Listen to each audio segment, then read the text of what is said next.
तुलसी का पेड़ हर घर के आंगन की शोभा होता है। कहते हैं कि तुलसी का पेड़ घर में होने से हमेशा माँ लक्ष्मी का वास होता है। हिंदू मान्यताओं में प्राचीन काल से ही तुलसी के पौधे को विष्णु प्रिया के रूप में पूजा जाता है।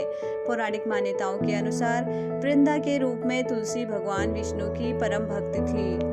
धार्मिक मान्यताओं के अनुसार नियमित रूप से तुलसी पूजन करने से घर में माँ लक्ष्मी की कृपा बनी रहती है। लेकिन तुलसी पूजा करते समय कुछ नियमों को ध्यान में रखना चाहिए।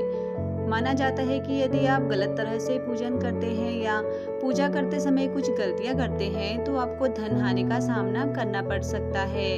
आइए जानते हैं तुलसी पूजा करते समय हमें किन किन बातों को ध्यान में रखना चाहिए। यदि आप प्रतिदिन तुलसी पूजन करते हैं और जल चढ़ाते हैं तो इस बात का ध्यान रखें कि रविवार के दिन तुलसी में जल नहीं चढ़ाना चाहिए। यदि आप संध्या काल में पूजन कर रहे हैं तो इस बात का ध्यान रखना चाहिए कि तुलसी को दूर से ही प्रणाम करें। भूलकर भी शाम को तुलसी के पत्तों को या पौधे को स्पर्श नहीं करना चाहिए।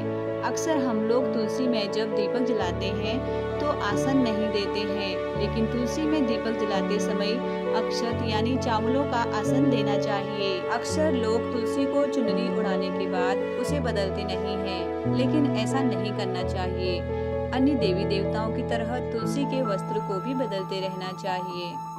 तुलसी के नीचे हमेशा गाय के शुद्ध घी का दीपक प्रज्वलित करना चाहिए। इसी के साथ नियमित रूप से संध्या के समय भी तुलसी में दीपक जरूर जलाना चाहिए।